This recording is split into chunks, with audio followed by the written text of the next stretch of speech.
e a gente já começa o nosso Momento Elfareda trazendo muita qualidade, muito conhecimento para vocês, de segunda a sexta, às 20 horas. Então eu te convido a ter uma experiência comigo e que seja a melhor experiência possível que eu possa te proporcionar.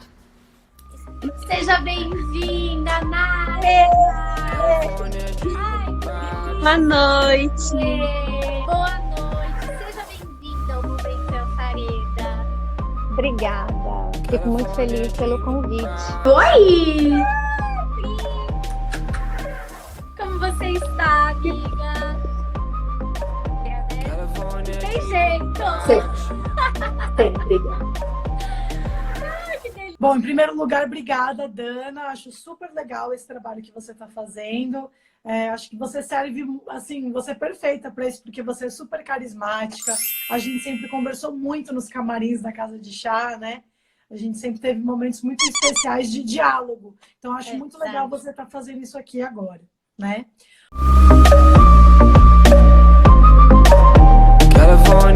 Sentiu que era um propósito, né? Você ser bailarina e ensinar mulheres essa dança. Desde pequena eu sentia esse chamado para dança, desde pequena, mas minha família é uma família de mineiros, né? Meu pai e minha mãe são mineiros, vieram do interior muito cedo, muito jovens, e a gente foi morar numa periferia que não tinha nem chão asfaltado. E naquele contexto, a dança não era uma profissão, era um passatempo. Todo dom, eu penso assim, todo dom ele te alimenta e também ele alimenta a vida. Sim. Né? Você bota ele na roda, ele tá te alimentando, ele tá te segurando, ele tá te tornando uma pessoa mais vibrante. Dentro desse caminho, né, dessa busca, a dança realmente foi uma coisa assim super diferente para mim. Eu cheguei falando, né, não sei dançar, e eu entendo que toda essa relação que você cria, né, quando eu acompanho o teu trabalho, que eu admiro muito, é que a gente entende a dança dentro da gente, né? Então, assim, não é no sentido de se criar essa coreografia que todo mundo vai dançar igual. Então, é de fato... não sei nem se a palavra é aceitação, mas é esse encontro que você tem um corpo dançante, né? E quando eu vou falar sobre esse corpo que se movimenta, esse corpo que é expressivo, é um corpo que tem muita relação com se colocar à mostra, né? Então, assim, a gente se comunica muito através dos nossos gestos, a gente se encontra através deles também, né? Então, eu acho que dentro deste autocuidado, me permitir, né, entrar em contato com o universo da dança e dessa forma de expressão, que para mim era completamente desconhecida, né, mas vem pela riqueza desse teu olhar também, frente a esse despertar que é individual, né. Vamos ver. O que é música para você? É minha vida. Então, assim, os benefícios da dança para mim não foi só eu ter me tornado professora de dança e viver disso hoje, que não é só, né? É tudo, mas independente disso, a Rebeca pessoa colheu benefícios, né? Isso que eu quero passar para as minhas alunas, e que as mães hoje começam a entender, né? Que a dança do ventre na vida da sua filha é um investimento em saúde, em bem-estar, em alegria. Há 12, 13 anos atrás, eu me encantei, eu me apaixonei por essa dança. Eu enxerguei muito do que a gente vai falar hoje aqui nessa live, e foi isso que me atraiu na dança do ventre. Essa questão do feminino, da mulher estar ali, de tanto poder, né? De você conseguir estar ali daquele jeito, expressar sua feminilidade, com os movimentos, com o brilho, com a roupa, aquela música, um ambiente envolvente. Então eu fui construindo minha trajetória, sempre estudei, sempre fiz muitas aulas, fui aprendendo com o tempo. Não foi fácil para mim aprender dança do ventre. Eu não sou uma pessoa assim super rápida na hora de aprender. E a dança ela me ensinou muito mais sobre vida do que sobre dançar. Isso é o despertar do feminino, eu ter consciência do que é ser mulher, qual é o meu papel. que o meu corpo de mulher, já que eu nasci nesse corpo, faz? Por que eu tenho uma vagina? Eu conheço a minha vagina? Aonde a minha vagina pode me levar? Ela é o portal para vários mundos que tem dentro de você. Por que eu tenho um útero? Eu não tinha a menor consciência disso. Então, apesar de estar fazendo uma dança extremamente feminina, trabalhando várias coisas que trouxeram benefícios, que eu colho os benefícios até hoje, né? Porque traz muitos benefícios, eu não tinha muita consciência do real significado de estar mulher, de ter um útero, de qual era a função do meu ovário, da minha potência sexual, de como eu podia cuidar da minha vagina que adoecia de candidíase. Por que ela adoecia de candidíase? Porque eu tava com desequilíbrios, eu estava com desarmonias, ela estava falando comigo e eu não estava ouvindo.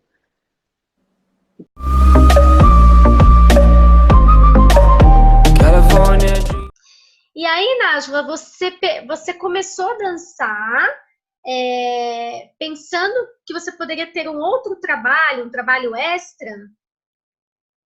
Sim, eu pensei que ia ser uma coisa bem simples, né? Você faz uns movimentos e vai embora. Mas quando eu comecei a estudar, eu entrei na classe e vi essas meninas que dançavam muito bem. Eu fiquei, porra, o que é isso? Uau! Aí eu fiquei uau, sabe? Aí começou as ideias mudar. Eu pensei, eu quero chegar a esse level dessas meninas. Eu acho que parte de ser brasileira, a gente gosta muito de malhar, né? E fazer coisas com o corpo. Então eu achei também legal dessa parte. É um exercício muito bom e tal. E nunca imaginei que era uma coisa tão séria, que você precisava tanto de você. Mas eu gostei muito, porque eu achei que essa coisa é séria, que é um futuro, não é? Vai lá, shake, ganha um pouquinho extra. Não, eu realizei que é uma coisa que eu tenho que fazer com toda a minha vida tem que ser para isso. Eu não vou poder ficar trabalhando num office e depois dançar. Mas isso com o tempo, muito rápido, actually. Eu comecei a perceber e conheci muitas bailarinas e minha professora me falou quantos anos ela já estava trabalhando. Então eu fiquei, uau, é uma vida nova, é uma carreira nova. Eu amei. E aí nisso você falou assim, agora não dá para ficar nas duas coisas, vou ficar só com a dança. Sim, claro. Eu queria só ficar para a dança. Eu estava apaixonada por isso e odiava meu trabalho. Então, eu acredito que não teve um despertar, nossa, agora eu quero ser uma bailarina profissional, eu quero ser uma dona de escola. Pelo fato de... eu acho que talvez teve um momento, você falando aqui comigo. Teve um momento que eu tive uma professora, que eu aprendi muito com ela, tudo, e eu não pude mais fazer, e eu chorei muito, porque eu não podia mais fazer aula, não sei o quê. Minha irmã lembra dessa história que ela tá dando aula, tá? Tá aqui do ladinho. E mas continuar com ela, por motivos pessoais, e eu chorei muito. Minha mãe falou, você não vai parar. Você não vai parar de dançar e não sei o quê. E nessa época eu fazia mais aula de dança do ventre e dava outros estilos de aula. Porque eu sempre achei a dança do ventre, para mim, ela trabalha muito o interior da mulher, né? E então tem que ter um cuidado, você tem que ter um preparo. Não é só simplesmente ir lá e passar um passo, passar um 8, entendeu? Tem uma mulher por detrás daquela casca ali que a gente não sabe o que ela passou. Eu posso tocar nela, se ela consegue se ver no espelho, se ela se aceita. O que ela passou na vida dela? Tem uma história desde quando ela nasceu. E eu realmente, de fato, acho que esse que foi o clique, então. Que eu, para não perder o contato com a dança do ventre, minha mãe falou, você não vai parar.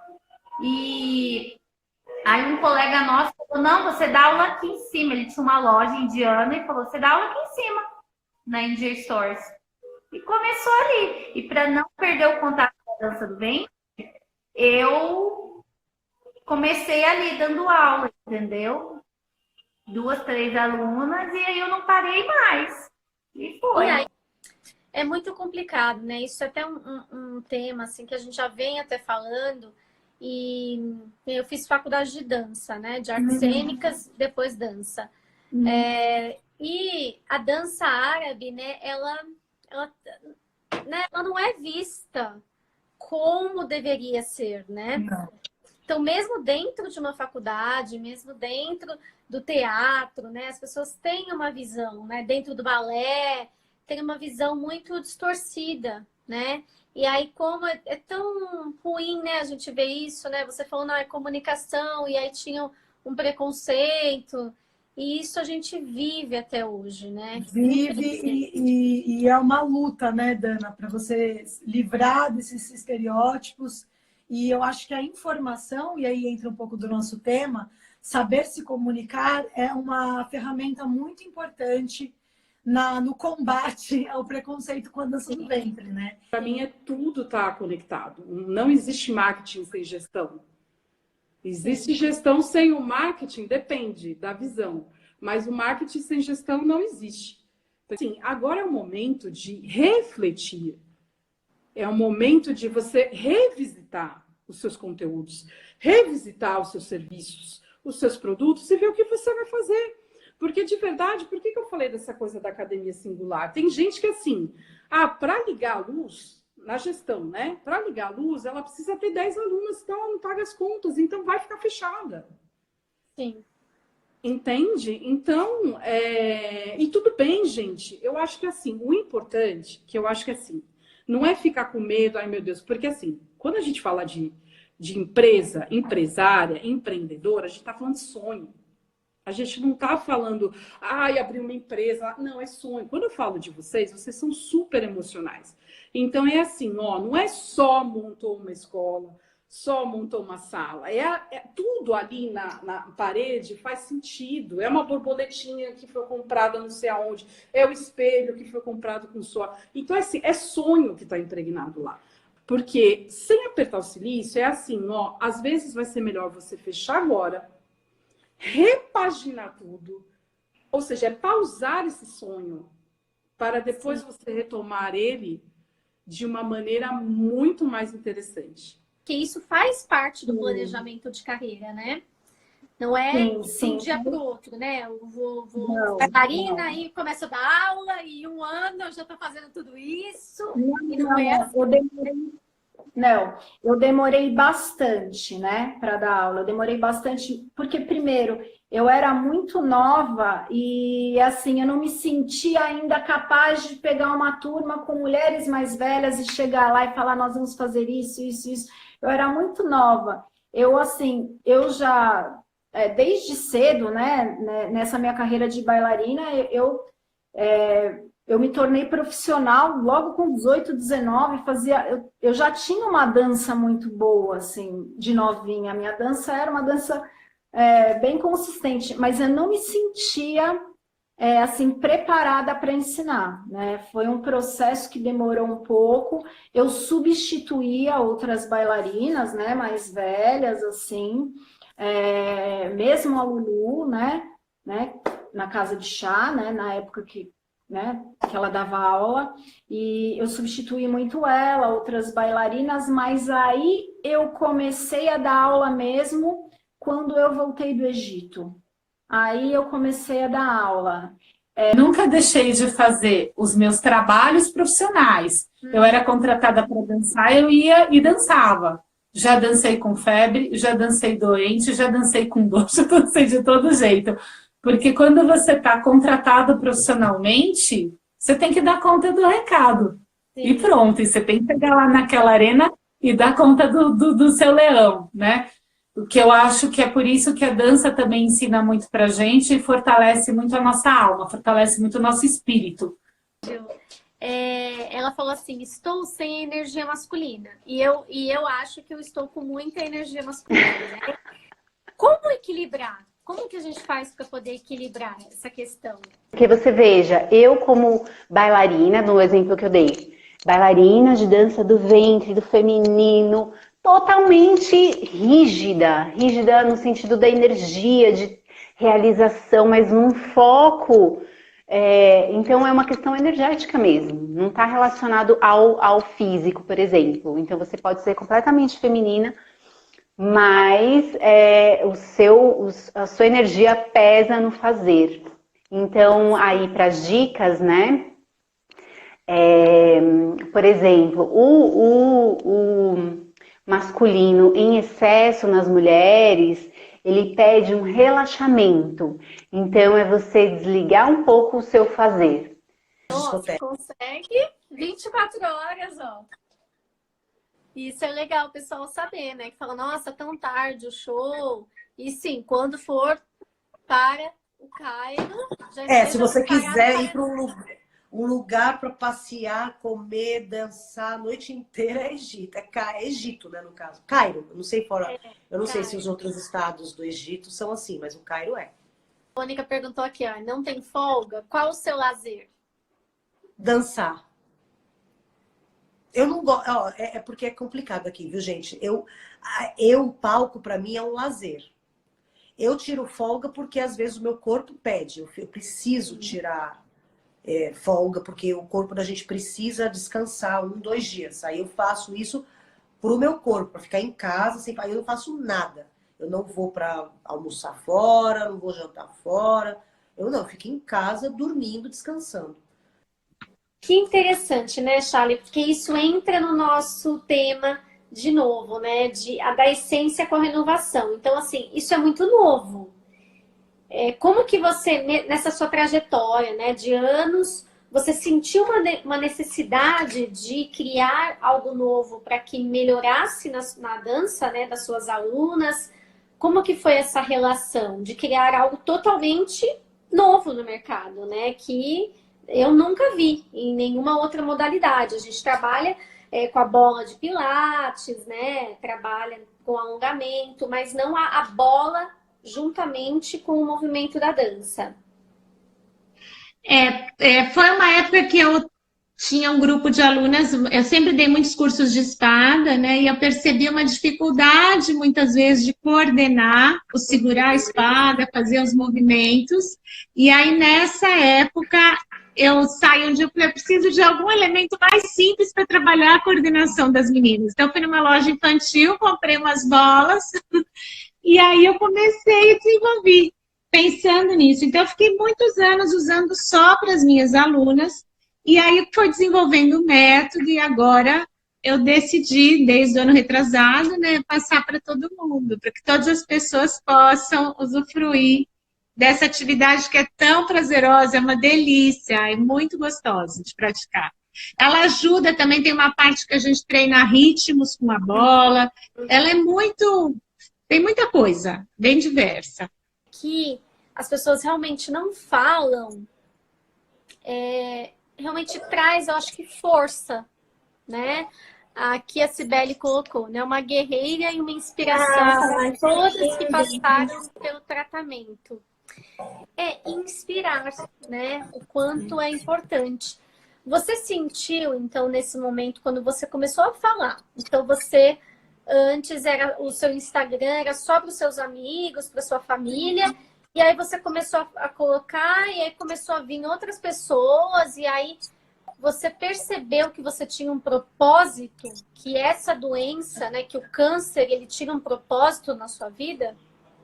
Sim, eu lembro que no dia que eu descobri, eu chorei o dia inteiro, aí deu a noite, minha mãe subiu no meu quarto, eu falei assim, mãe, parece que eu tenho que fazer alguma coisa com isso, parece que isso não é uma punição, parece que isso é uma explicação de um caminho, de alguma coisa, de uma coisa maior, e não só uma doença, não só um carocinho ali no meu corpo. Então eu falei assim, bom, se eu sentir isso, aí eu comecei a falar, eu falei, bom, se eu sentir isso naquele dia, talvez seja realmente uma energia, alguma coisa para eu falar disso, para eu passar isso para as pessoas. Se olhar, enquanto provavelmente os seus amigos da escola iam pro futebol, né, iam pra luta, E aí você, aos 9 anos, você tem uma sensibilidade no desenho, em que a sua professora, né, foi extremamente uma mestre, né? O que eu falo aqui, alguns são professores, outros são mestres, que teve essa sensibilidade de perceber que você tinha um talento e fazer com que ele fosse aflorado, né?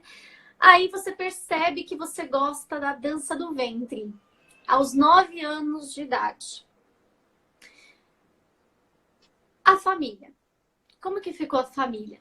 Os pais sempre tiveram o quê? A sabedoria de poder lidar com uma situação que não tinha, eles não tinham um certo conhecimento. Então, assim, eles nunca me criticaram. Eles sempre me deixaram muito livre para escolher o que eu bem entendesse. Então, ao mesmo tempo que minha mãe e meu pai sempre foram muito rígidos, muito extremamente rígidos, o que acontece? Eles eram liberais.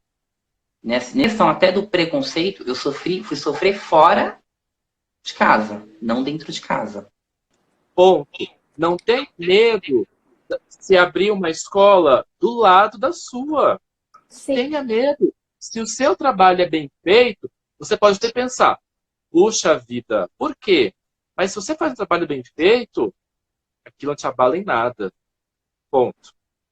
E aí, eu aprendi a duras penas que tinha mercado para todo mundo, mas muita gente não acreditava nisso. Muita gente me via como, lá vem o Blyson se inventar da aula de dança do ventre e vai ferrar com a gente, porque é homem, porque chama mais atenção. E não é. Dana, é a velha história. Se você teve uma chance por sorte, essa sorte não dura muito tempo. Sim. Ou seja, se eu chegasse lá e falasse, gente, dá licença, eu sou o Blyson e vim dar aula, e eu não mostrasse que eu tinha capacidade para isso, pronto, daqui a pouco iam me dispensar, daqui a pouco não ia dar certo, pronto, acabou. Essa é a maior realidade de todos. Bom, para mim sempre foi muito claro uma coisa na minha cabeça. Eu só não posso fazer aquilo que fisiologicamente eu não sou capaz de fazer. Então, por exemplo, as minhas amigas dançavam e, claro, vendo, a gente tentava reproduzir um pouco dos movimentos, brincando com elas. Não entrava na minha cabeça de maneira alguma que eu não poderia fazer aquilo. Porque se eu conseguia fazer aquilo que ela estava fazendo, então a dança não tinha nenhuma restrição para eu estar executando. Então, eu não tinha conhecimento nenhum histórico para falar, tipo assim, homem não pode dançar. É uma dança só de mulher. Mesmo que a gente visse que mais mulheres dançavam, né, as meninas dançavam, não tinha nenhum outro homem, eu não achava que era algo impossível de fazer. Para mim sempre foi muito tranquilo. Tanto que eu pedi às minhas amigas para ensinar, elas ensinavam a fazer ovinho, shimmy e ondulação. Então, desde antes de dançar, com 13 anos, eu já sabia fazer shimmy, de tensão, ovinho e ondulação. E uma vez, vou contar uma história rapidinho. Uma vez eu estava dançando em São Paulo e eu dancei um dapke de galabia e 2 bastões. Beleza, dancei, voltei para Uberaba. E chegou um e-mail para mim de uma pessoa que eu não lembro o nome, mas ele era um stand que estava nesse evento. E ele foi muito educado. Ele falou, olha, meu nome é fulano de tal, eu sou libanês e eu queria te dar uma dica, uma crítica construtiva. A música que você dançou é um dapke, ela fala sobre um vilarejo, que por coincidência é onde minha família mora, e você estava dançando com uma roupa egípcia, com passos egípcios, e isso pra gente é um desrespeito. Então, você, como já está se tornando uma referência, né, eu ainda não era o Theo Vessiani que eu sou hoje em dia, isso faz muito tempo. Ele falou, como eu estou vendo que você está trabalhando com isso, que você, né, dá para ver que você ama o que você faz, você tem que estudar mais. Você precisa mergulhar no folclore, porque o folclore, não adianta você dar uma pincelada no folclore. Se você quer ser alguém no folclore, você tem que ser um especialista. Como que um árabe, né, que é da sua família, Então, como que veio essa questão do carnaval com árabe e loja? É como a gente fala, né? Não existe aquele preconceito. O Brasil é um país acolhedor, é muito bom você ter amigos. Eu, como árabe, tenho amigos alemães, judeus, japoneses, irlandeses, panamenhos, né, americanos. Quer dizer, então, assim, você tem japonês, coreano, chinês convivendo muito bem, como tem judeu, como tem árabe. Então, aqui é um país acolhedor, né? A gente fala dos negros, né? Por exemplo, você vê na África, o pessoal fala muito das brigas no Oriente, né? No Oriente Médio, mas você vê na África do Sul, nos países onde tem muito a população negra, são mais de 500 etnias. A briga é muito maior, tem um segmento de muçulmanos e religiões são muito maiores, né? Então, aqui nós temos um país abençoado, né? Não só pela riqueza que a gente tem, mas pelo povo, né? E a culinária também, né? Sem falar da culinária. Sim. Mas aí que vem o ponto-chave. A partir do momento que eu mudei para São Paulo e que as pessoas começaram a ver que o meu trabalho estava prosperando e que, sabe, que de pouquinho a pouquinho eu estava conseguindo construir uma carreira e tudo mais, eles já começaram, opa, peraí. Não, eu acho que até que isso pode ser legal, eu acho que isso é legal. Pô, Fael, me mandavam mensagem, pô, Fael, que legal. Caraca, você tá viajando para tal lugar, você tá trabalhando, você tá... Aí, sabe, a ideia mudou totalmente, porque eles viram que essa questão de achar, pô, vai viver de arte, é dançarino, pô, você é gay, você... Sabe? Tipo, dança é coisa de mulher, é coisa de... Sabe? Então, essas coisas foram se quebrando conforme o tempo, assim. O tempo foi passando e isso foi acabando aos poucos. O corpo, ele sempre foi um problema para o outro, tá? Não era para mim. Até porque, até vendo lembranças, vendo filmagens minhas do passado e fotos, gente, eu não sou gorda como as pessoas falam e falavam, porque eu já escutei, ela é gorda, né? Então, assim, por que eu sou gorda e eu não posso dançar? Quem falou? Aonde está escrito isso? Então, acho que as pessoas têm que entender de dança, de talento, de dom, né? Do que a bailarina pode fazer, não o corpo, não a cor, não a altura, não a roupa mais bonita. Então, sim, eu posso dizer que assim, eu fui muito aclamada, muito abraçada nesse momento que eu estou te falando, mas eu também tive muitos apontamentos, né? Rapidinho, uma vez eu fui fazer um teste num lugar, onde era um lugar bem famoso na época, e várias meninas entraram para fazer teste, e duas e eu ficamos no final, né? 3 ficou no final. Todo mundo foi embora e essa pessoa mandou a gente ficar esperando. Uma saiu sorrindo, a outra saiu sorrindo, e eu falei, bom, eu acho que eu vou sair sorrindo também, né? Elas passaram no teste. Aí a moça sentou comigo, floreou, falou 1001 coisas da minha pessoa, da minha dança, falou, só que você não tem o perfil da casa. Como assim? Que perfil? Oi? Elas estão em aula não para olhar uma para outra, mas para se amarem. Que quando elas estiverem em aula, que elas não fiquem observando, porque também, do mesmo jeito que cada uma tem seu corpo, tem seu tempo, eu acredito que a dança, ela chega de uma certa maneira para cada corpo, para cada pessoa. Então, eu sempre brinco com elas. Uma vai ter um sinuoso mais rápido, outra vai ter um quadril mais soltinho, a outra vai gostar de um elemento, de um snooze, outra vai gostar de uma espada, mas que elas se respeitem, que elas se amem, que elas se admirem. A expressão corporal, ela ligada ao controle para mim, tá no sentido de que se você domina o movimento que você está fazendo, você consegue de fato expressar, você consegue trazer uma expressividade para ele. Então, de novo, a gente volta na consciência corporal para você olhar qual que é esse movimento, como ele é feito, o que contrai, o que alonga, onde está o peso. E aí você ter uma ideia do que esse movimento te passa como expressão. Então, se eu quero expressar alguma coisa mais expansiva, o que eu vou fazer? Eu vou contrair ou vou alongar? Eu vou, né, subir na minha ponta ou eu vou descer? Isso, claro, tem umas coisas que ficam meio num lugar meio comum, que todo mundo acaba achando, mas tem um lance pessoal também, né? De como você expressa, né? Tá, então vamos lá. No início, aquilo que a gente, né, que eu falei, a gente não tinha professor de dança masculina, por exemplo, né? A gente, para aprender folclore, tinha que ser através dessas fitas de vídeo preto e branco.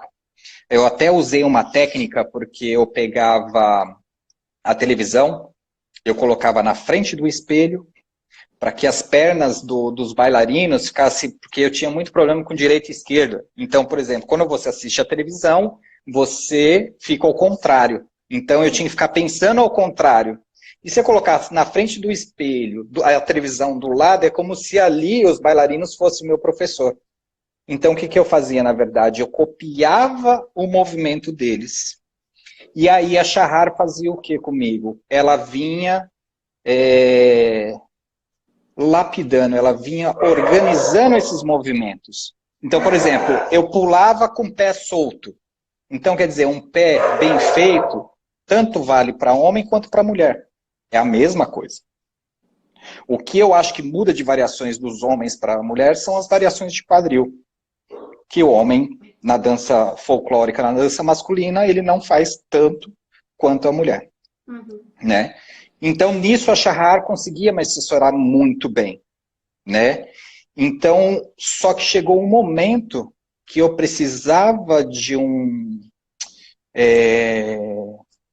contato masculino. Como que funciona um corpo masculino. Né? Foi quando eu fui mandado para a tia Cici. Não sei se você conheceu. Você conheceu a tia Cici, não conheceu? Sim. Então, eu fui mandado para o grupo folclórico da tia Cici. No grupo folclórico da tia Cici tinha alguns homens. Para quem está nos assistindo, que de repente não conhece quem é a tia Cici, ela foi professora da Soraya, foi professora da Camélia, foi instrutora também da Lulu em alguns momentos, né? Porque tinha o Babinha, que era o marido dela, que representava o Egito aqui no Brasil. Né? E ele era muito ligado também com o Mahmoud Reda. Então ele trazia muito o folclore do Mahmoud Reda para dentro do Brasil, né? Isso que era muito interessante. Então aí eu entrei nesse grupo folclórico da tia Cici. Então tinha alguns meninos aonde eu tive referência de homem dançando. Mas naquele início ainda, as professoras eram todas mulheres. Na verdade, quando você fala de dança folclórica, como é que eu vou fazer uma coisa, modernizar? Uma dança que é antiga. Antiga eu tenho que prevalecer. É passada de pai para filho, e o filho passa para o filho, que o filho passa para o filho, que vai passando de geração. Isso não dá para ser modernizado. Você pode ter dança moderna árabe. Agora, o folclórico moderno é meio complicado, porque folclórico já disse, você tem que lembrar o passado. Se eu colocar um moderno no passado, não vira, não vira mais folclórico, né? Ele continua folclórico, mas fica meio, né? É estranho. Eu, pelo menos, eu penso assim. O que é folclórico é antigo. Lalala, Yamilacel, Anada, Talotita, Amar, quem me sabe disso? Eram coreografias. Eu posso modernizar os passos com as músicas? Posso, tudo bem. Posso modernizar. Mas aí o que a gente partiu? Pro DAPC. O DAPC, sim. O DAPC você pode modernizar. Sabe se na base? Antigamente ninguém baixava, Dana. Ninguém fazia. O DAPC era passo simples. Os caras faziam a roda. Muito difícil ter o que tem hoje, que são salto, que são aqueles pulos, abaixamento. Não tinha na ponta do DAPC. Quem sabe os DAPC antigos, que eram dançados pelos velhos, o pessoal sabe. Isso sim modernizou. Onde eu pude modernizar, na realidade, foi onde eu comecei a colocar alguns passos misturados. Do quê? De passo, carnaval, samba, eu estou pensando um pouco, frevo. Pô, será que eu consigo pôr isso no DAPC? Eu consegui pôr. Quando eu comecei a dar aula, eu comecei a perceber necessidades, né? Por exemplo, você não vai conseguir ensinar uma aluna a fazer 8 para cima se ela não sabe fazer batida lateral. Porque a batida lateral é um 8 para cima com transferência alternada de peso, né? Então, subo aqui, transfiro, subo ali, transfiro. Então para saber o 8 para cima, ela tem que saber a batida lateral. Então, eu fui criando um método próprio ao longo do tempo baseado nessa ordem. Qual que é a melhor sequência? O que ela tem que aprender antes do quê? né? E aí eu comecei a dar aula em 2004. Em 2012 eu montei o meu estúdio. Então são aí 8 anos, né? 8 anos. Então, Eu 8 demorei, anos até eu dava você aula há 8 anos já, e criar aí a sua eu... didática, né? Sim. E aí falou, vou montar o estúdio. Educação física, foi isso que eu fiz. Então, meu nome tá lá como sócia da corretora, mas eu fui para educação física porque aí foi justamente nessa transição. Eu queria ensinar e aí eu comecei a buscar outras professoras, outros cursos, e aí na minha cabeça dava um nó. Eu falei, mas por que ela ensinou o time de um jeito e a fulana ensinou de outro? O que eu faço? Eu vou seguir um roteiro? Eu vou escolher uma professora e copiar e colar essa professora? É isso? Eu falei, não, acho que vou fazer educação física, porque aí eu já vou entender como que eu faço para eu emagrecer, que era um objetivo também, né? Eu quero emagrecer na minha vida de forma saudável e buscar essa, tipo, de fato ter o entendimento do corpo e falar, bom, esse passo funciona assim, esse corpo funciona assado, existem possibilidades, enfim, e abrir o leque de trabalho também, né, Dana? Porque uma coisa que a gente coloca muito como crença limitante na nossa cabeça, que a gente escuta desde que começa, é dança do ventre não dá em nada, viu? Dança no Brasil, não, você tem que ter outra profissão, imagina, você pode dançar de vez em quando, mas você tem que ter outra coisa. Então, eu tive essa crença limitante e tenho até, sei lá, antes da pandemia eu ainda pensava assim, tipo, é a dança do ventre, mas eu também vou dar aula de pilates. É a dança do ventre, mas eu também dei zumba. Sempre, sabe? Teve várias coisas. E esse ano, finalmente, antes da pandemia, eu tinha falado, eu preciso ficar só com a dança, né? De alguma forma, não sei. Mas, enfim, isso aí são devaneios meus. Mas a história é mais ou menos essa. Eu acho que é muito... talvez, assim, seja muito novo o estilo libanês de dança do ventre aqui no Brasil. Eu acredito, assim, né? Eu acho que a gente... no Brasil, a gente sempre estudou muito o estilo egípcio, né? No geral.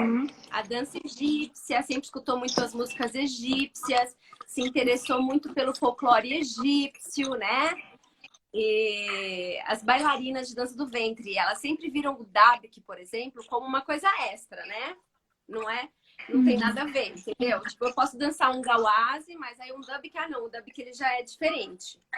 Quando, na verdade, tá tudo agrupado, né? Eu acho assim, a língua árabe, ela tem suas várias versões, né? Ela tem seus vários acentos, cada país conversa de um jeito, cada música, né? Você vai para a Tunísia, eles tocam de uma maneira, aí você vai para o Egito, eles tocam de outra maneira, você vai para o Líbano, eles gostam de um outro tipo de música. E eu acho que o estilo libanês nada mais é do que o entretenimento, o extrovertido, o impacto. Então, o que acontece? Quando você pensa num estilo libanês de mulher, né? Vamos pensar numa mulher libanesa. Então, assim, quando você pensa numa mulher libanesa, você não vê uma mulher libanesa, você não imagina ela sem maquiagem, você não imagina ela sem estar bem vestida. Até se ela for no supermercado, ela tá bem vestida. Sabe o que eu quero dizer? Né?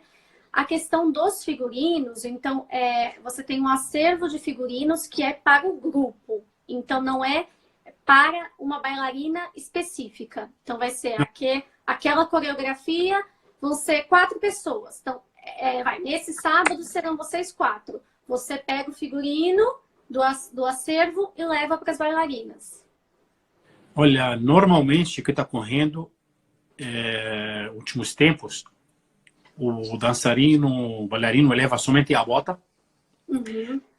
E a bailarina, às vezes, um adereço. Às vezes, temos aqui bastante adereços. Então, o grupo ele tá bem estruturado em material. E esses investimentos em materiais, aliás, eles não param e nunca vão parar. Então, assim, posso até daqui a pouco, se quiser, te mostro um pouco que nós temos aqui, se quiser, sem problema nenhum. Eu quero sim. Eu faço uma volta. Um minutinho aí, a gente tem. Dá uma volta rápida. Deixa Um giro 360, gente. Giro 360. Bom, aqui o escritório, aqui a mesa, aqui o logo do grupo, né? Aqui é a tabela dos eventos que nós temos, né? Ano, meses, tudo mais. Aqui tem alguns instrumentos, tá? Alguns tambores, né? Aqui é a porta. Tem o logo do grupo também.